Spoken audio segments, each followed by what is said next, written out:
ne ithini uqalekela isixhosa ekuqaleni ethi ke ehlabathini kwakusenyanyeni ekuqalekeni uThixo ekuqaleni phi we are being given a history yokuba ekuqaleni kwaqala uThixo kwaqala bani uThixo and kuzawugqibela bani ithi iBhayibhile usisiqalo sisiphelo unguThixo oqala izinto awugqiba azenza zigqibe aphinda azoqala nabantu kwizinto esele zigqibile. Kukhona ibali likaLabani noYakobi. uYakobi ubalekela kwaLabani uye ne Jacob. Yes, ubalekela kwaLabani ubaleka umntako apha emveni koba emtsotsile. Ngicela nje uthethe olhlobo siyevana ne emveni koba emtsotse intsikelelo ayongena kwaLabani. Xa fika khona aqashwe khona eqashwa nguLabani emqashela ukuba ngaba amelusele igusha athini imfuyo. Now xa emqashayo ufuna umfazi unentombi ezimbili uLeya nabani noRebecca. Now uthanda uRebecca, uthanda bani uRebecca. Kuthiwe kuye ke ngoku makasebenze asebenzele uRebecca for 7 years. For 7 years. After 7 years uzabe se yilobola le. La 7 years intoni?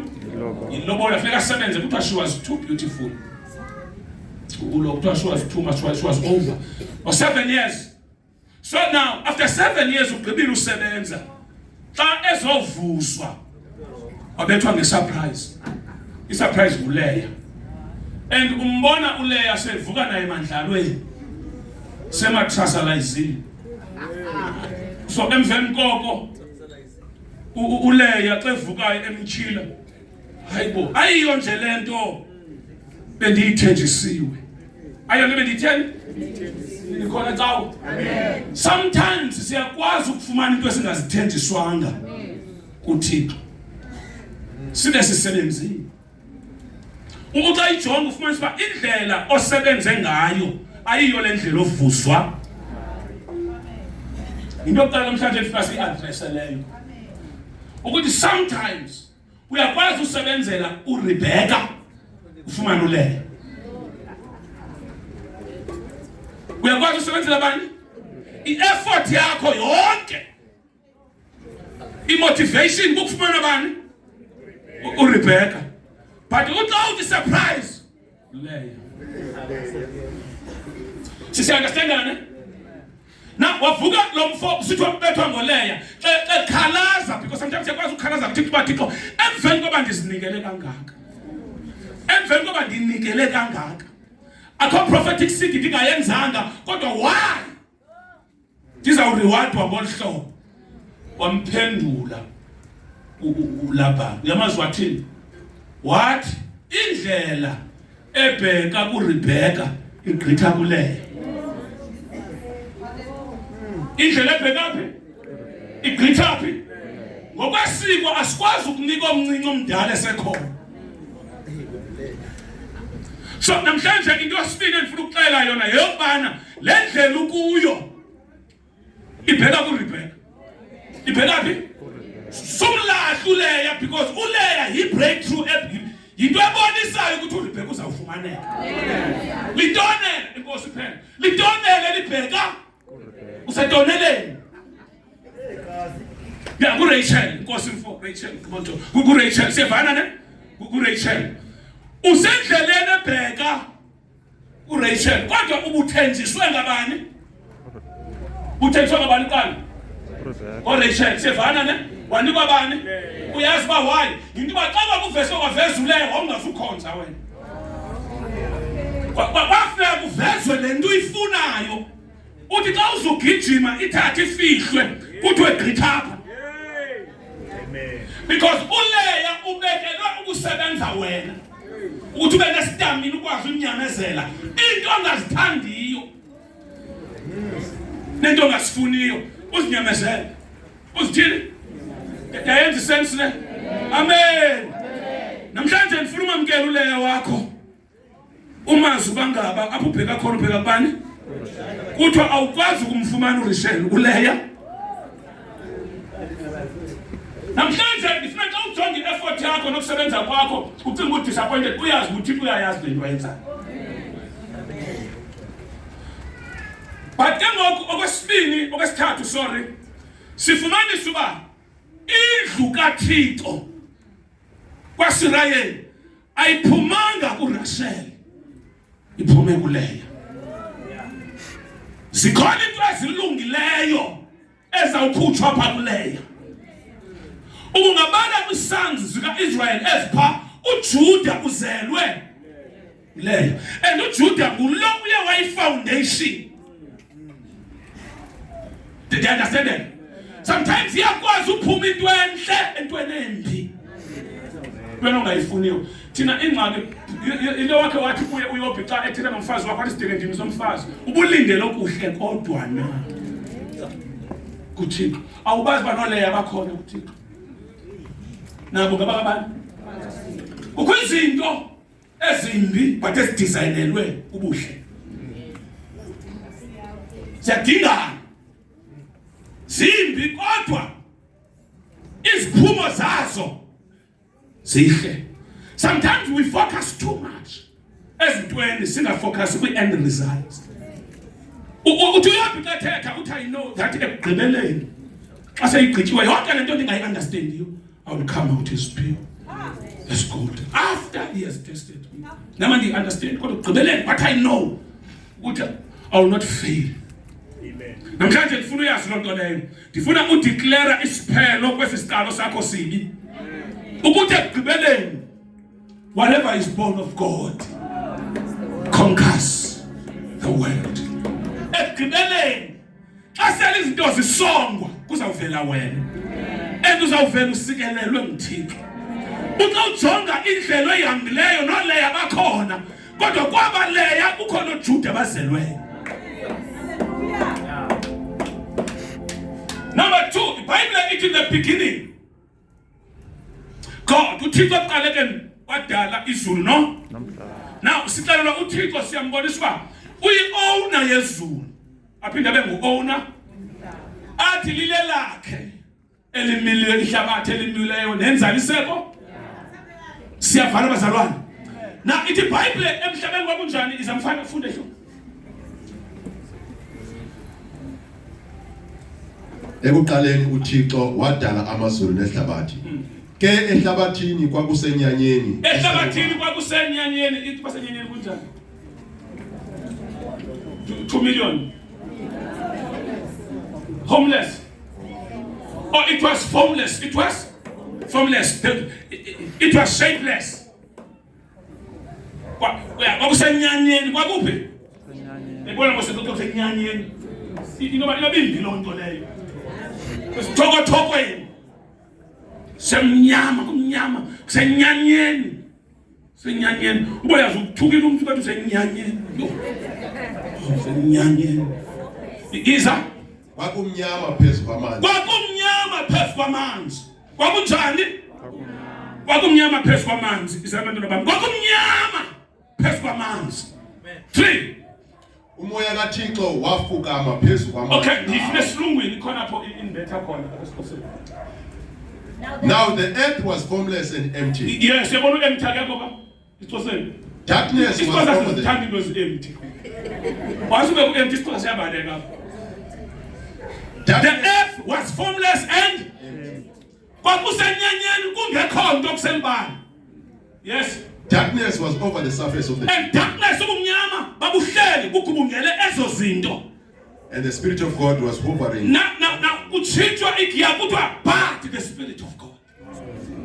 The Spirit of was hovering. Safukama umoya kaThixo wafukama. Namhlanje ndifuna ukuvezela umoya ingcwele kwenye angle ukuthi umoya ingcwele uvamisile uattractwa izinto ezingekho.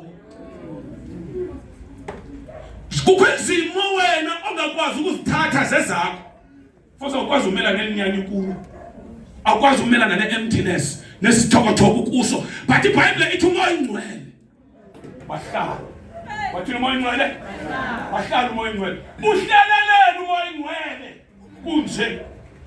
Uvamise kufuneka uyazi namhlanje uba when insuku zakho ingathi kumnyama kuzo nempilo ingathi emnyama funeka uyazi ba apho kanye umoya ingcwele uhleli. Moya ingcwele uvamisile uba sendaweni apho khona ishame khona because funeka ahlale egquma uhlazo. Uthi xa uvele ebantwini ihlazo lakho lingabonakali because umoya ingcwele ufukamile. Uvamisile ukugquma amahlazo. Uthi imeko yakho wena uyazi binjani but ingabonwa esitratweni because umoya ingcwele. Khela umoya ingcwele ufukamile. Njengulapha sonke sifukanyiwe umoya ingcwele. Kunamadini ke nosuku umoya ingcwele angavela. Kukho ukubona kungavela. Yona nje kufuneka namhlanje umcengile. Wathi uDavid, "Why do not take away your spirit? Lord, cast me not away from thy presence, O Lord. Restore unto me the joy of your salvation." Jonga, umoya ingcwele kufuneka umcengile. Umoya ingcwele ungandishiyi. Ngoba the day washiywa ngumoya ingcwele, onke amahlazo akho. Awukuyivela ngoba into yasephesheya. Ngoba zonke izono ebengize namhla zisobala. Jonga ithi iBhayibhile kwakumnyama umoya ingcwele wafukama. Akufukama umoya ingcwele usokola usendlaleni. Wafukama umoya ingcwele. Wafukama umoya ingcwele. Wafukama abantu abakwi drugs. Ikhaya liphasakile. Kodwa ube namandla othandaza because awushiyanga wedwa. Sisimo ngena ukwazi nothandaza kuso. Athi abaRoma chapter 8 verse 26 ethethayo athi nguye osinqinelayo ngezinqino ezingathethekiyo. Ngoba uthi asiyazi indlela emasiyithandaze nokuthandaza sikwazi kodwa umoya ingcwele. Kuthi xa kukubi kusondela umoya ingcwele. Xa abantu bemka nabahlobo bemka umoya ingcwele uyasondela. Xa ivumba lakho liphakama umoya ingcwele uyasondela. Xa ihlazo lakho liphakama umoya ingcwele uyasondela. Xa ubugwirha bakho buduma ungafunwa umoya ingcwele. Yona nje ufike kumkhwaza uthi umoya ingcwele. Uma nobaba bandishiyile ebengithembe bona bandishiyile. Ndishumayela ntoni na ethi nje ndizawuthetha. Umoya ingcwele wafukama. Bathina umoya ingcwele namhlanje uzawuphuma ufukanywe. Zimbi into ezakwenzeka. Uzawufukanywa. Uzawuthwani. But ngifuna sijonge lesibini. Uzobe sewukhetha ke ngokwena ufune yiphi. Eyokuqala le ubufuna yena uzawuphuma nayo yokufukanywa kodwa ikhona yesibini isa nayo.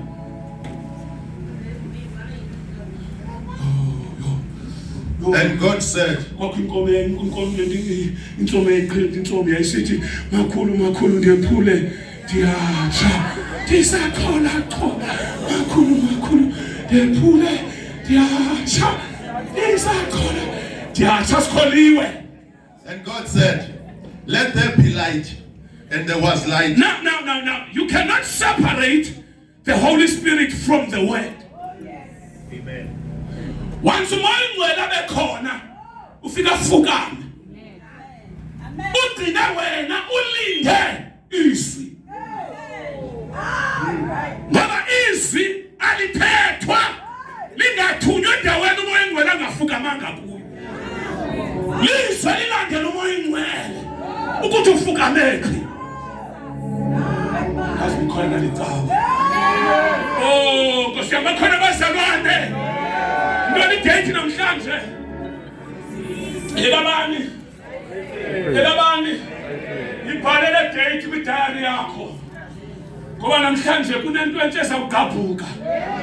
Kukho into entshe namhlanje ezakwenzeka ongasoze uyilibale. Lento izawugqabhuka izawutshintsha impilo yakho yonke. Ayizotshintsha impilo yakho yonke izawureversa ijonga apho usuka khona. Iyoqala khona because umoya ingcwele akafukamanga ngoku ufukeme nepast yakho. Wafukama nemvelaphi yakho. wafukama nabo bengekho abayinxalenye yakho belinde ukuphetha kwesi lizwe linamandla ethi iBhayibheli liviwa ubumnyama bubaleke lathethwa ubumnyama buyaswaya lithi liphunzise imbabala xa lithethiwe izwi lakhe liyaphila lithi incwadi yamaHebhere lithi izwi lakhe libukhali ngaphezu kwehlele elinhlangothi mbini athi liyaphila liyahlaba lahlule lathethwa izwi lakhe lakutshilwa izwi lakhe lakutshilwa izwi lakhe lakuthethwa izwi lakhe ithi iBhayibheli kwindoda yesisikhola eyayihleli ngasechibini laseBhethesda ilinde ukuzanyazanyiswa kwamanzi kukho abalinde ukuzanyazanyiswa amanzi but kukho abangamanzi andimanga apha ndizozamazamisa amanzi ndingamanzi kuzawungena wena kula manzi amapha and impilo yakho izawuphoncuka kukho abantu abalinde ukushifta kwe-atmosphere but I am that atmosphere when I appear atmosphere has appeared andikhathali uba ngaba kwenzeka ntoni empilweni yakho but right now kuzawuqaphuka moya ingcwele wayifukamile olaphathakasha fukamile umoya ingcwele fukamile wakho ibona inkukhu ayifukama amaqanda fukamile ihleli phezu kwawo ayiphumi ayivuma bethwe ngumoya ifukamile because ilinde ukuphela ixesha apho izawuqandusela khona nawe impilo yakho ayilahlwanga ifukanyiwe namhlanje ngifuna utshintsha indlela obhala kwistatus sakho uthi bentima ndilahlwe ngithixo kanti ndifukanyiwe bentima uthixo utshile kanti ndifukamile usimakade uthi angekhe ndikushiye wathi ngekhe ndikuyekele wavela izwi lakhe lajonga uba kufukenywe phi lafika umoya ingcwele esenyangeni wavela uThixo phakama wathi makubekho ukukhanya babefana umoya ulandela izwi wathi makubekho ukukhanya when the word was spoken when it was released ithi iBhayibheli kwaoko instantly there was light kwadubula amhlophe yonke into ndithetha phezu kobumnyama bakho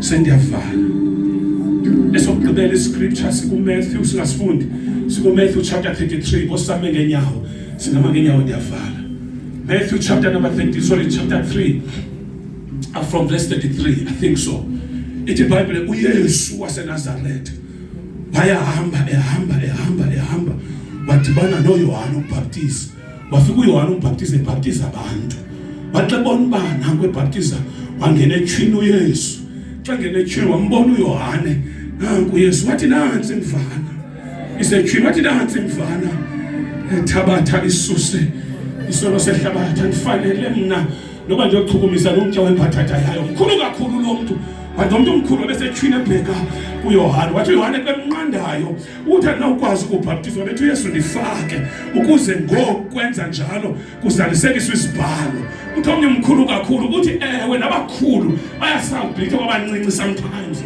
ukuze kufulfill isibhalo submission into kwenza ne-fulfillment ithi iBhayibheli wavuma wangena emanzini xa ngena emanzini kuthi izulu laqaphuka namhlanje ndizawumemezela ukugqabhuka kwezulu lakho laqaphuka izulu phezu kaYesu uYesu khe wahamba emhlabeni izulu livalekile phezu kwempilo yakhe mhlawumbi nawe kudala uhamba but intsikelelo uyifa ayikho namhlanje izawugqabhuka izulu lakho kuzawunetha imvula yakho kuzawuwintsikelelo yakho ithi wathi wakugqabhuka izulu ithi into yokuqala eyariliswayo ngumoya oyingcwele owehla njengehobe kwehla umoya oyingcwele njengehobe wafika wahlala phezu kukaYesu emveni koba kwehla umoya engcwele wahlala kwaphumisa izwi lilandela umoya lathi izwi lo ngunyana wami oyintanda engikholisweyo nguye mveni yena kule season esingena kuyo isizini kamoya engcwele nezwi. Allow the Holy Spirit to hover over you. Allow the Holy Spirit ukuthi ahlale phezu kwesinye kwalento kusokolisayo. Once kube mnyama yazi umoya engcwele ukhona. Once kube kubi yazi umoya engcwele ukhona. Into elindwe ngumoya engcwele kukuthetha kwezwi elithethile uThixo athi angekhe libuyele kuye lingawenzanga umsebenzi abe elithume lona. Uthi njengoba imvula xa inethile ingabuyi ingawunyakazisanga umhlaba uvelise isiqhamo. Uthi ingcinga zami ziziphakamela ingcinga zenu endlela zami ziziphakamela indlela zenu. Uthi izwi lami libuyele kuma lilambatha laqala ngawe bathelisa ubuya lilambatha. This is your year, this is your season.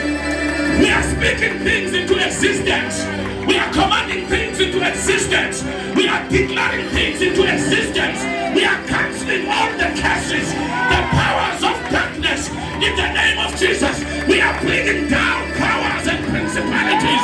In the name of Jesus, every high thing that is exalting itself against the knowledge of Christ, come down. Come down. Come down. Come down. Powers and rulers, authorities, principalities, order.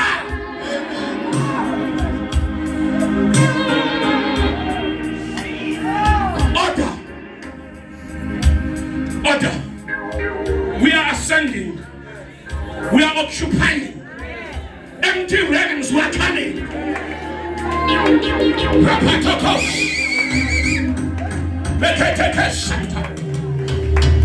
Just keep on moving.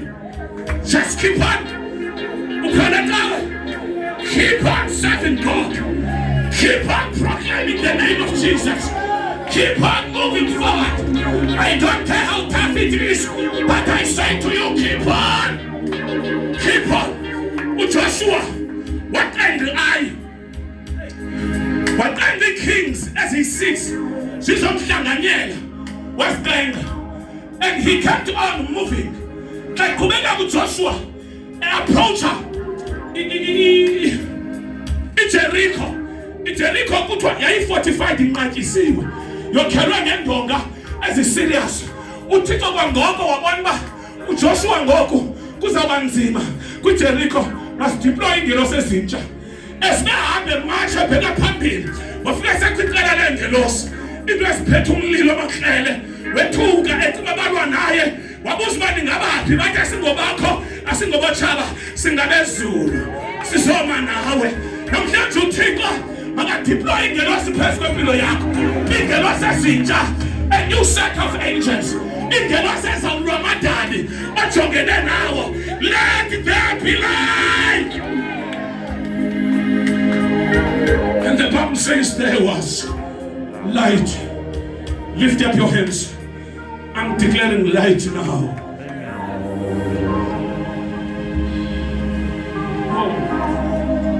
Oh, oh, oh, oh, oh,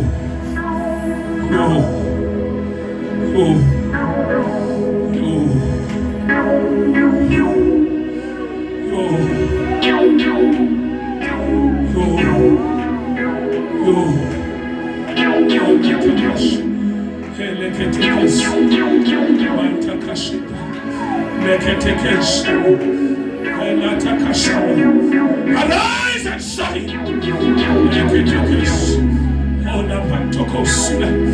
Arise and shine, for your light has come. As I run a wave, a wave. There's a new wave. There's a new wave. Wave your light. There's a light.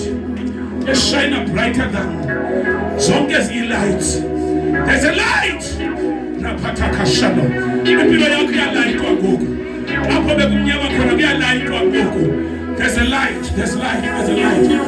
If you know the God is out, you got to arise and shine.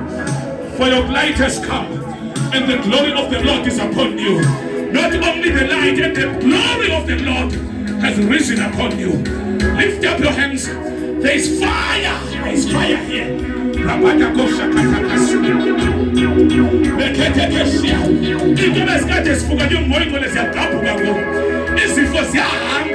Because the light is figile. Because the light is figile. Siphethe umlilo oqothulayo awunamakhamandela uSilas babevalelwe noBarnabas eseleni ithi phambi kokuba kwenzeke yonke into kwakumnyama kodwa kwabakhona ukhanya beqokelelwana yaziwela. Ngithetha kwi-chains zonke i-chains onke amandla obumnyama ngegama likaJesu waseNazaretha. Ngithetha emadlisweni angabonwanga ngogqirha bathi kababona bawathisa ngamagama ezifo. Thetha kuwo, vomit out every foreign object owayikhonzubulele namhlanje sehleli ngaphakathi kwakhe yokhisela eso simo sobumnyama empilweni yakho.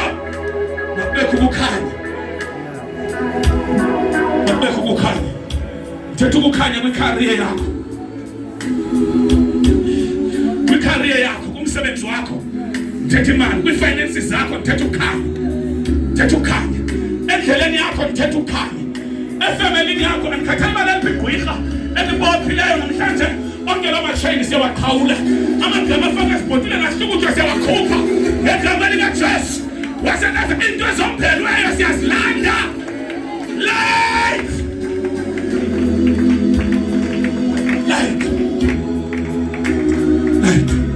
Ithi Nkosi ndingena kwisizini yokufukanywa nokuthethwa kwelight ngegama likaJesu. Apho kumnyama khona ndibiza umoya oyingcwele, ngoba izwi lilandela umoya oyingcwele. Xa kuthetha izwi kuyenzeka, kodwa izwi liya apho umoya oyingcwele afukame khona. Namhlanje fukame ifamily yami, fukame icareer yami, fukame into zami, yonke into ebizwa ngawo mayifukanywe umoya oyingcwele. Ngokwenza njalo ndiyayiposishina for izwi lakho elizawuthethwa ukuthi ziqandusele zidubule ubudlolo bongaphumeleli empilweni. Namhlanje akufukanywe ngoba izwi lakho lizawuwa kule ndawo. Xa lisiwe izwi lakho malikhavarishe zonke i-areas empilo yami ngegama likaJesu. Onke amabakala, zonke i-departments zempilo yami ndisifaka phansi kamoya oyingcwele, ndisifaka khona egameni likaYesu waseNazaretha. Ndiphumle ndilinde izwi lakho. Lithi iBhayibhile nakuthetha izwi lakho alibuyi lilambatha. Step number 2, ithi Nkosi izwi lakho namhlanje malilocate umoya wakho. Apho umoya wakho ukhoyo kulapho ndikhoyo ngegama likaJesu. Ngenxa kamoya oyingcwele ofukamileyo yamkela ilight elilizwi lakho. Magabhuke izinto empilweni yami, into besibotshiwe mazigabhuke. Izwi lakho njengoba labetha uSawule kumathafa aseDamaska malibetha impilo yami ngegama likaJesu waseNazaretha. Lapho kumnyama khona izwi lakho malibetha khona. Namhlanje yamkela i-breakthrough yami ngegama likaJesu. Yamkela ukuphila kwami ngegama likaJesu. Izifo, izigulo esempilweni yami masiqale nyibilika ngegama likaJesu. Apho benibotshwe khona amatyathanga mawaqhawuke egameni likaJesu. Mayenzekele lento kusuko lwakho nembeko yakho ngegama likaJesu waseNazaretha. Thandaza.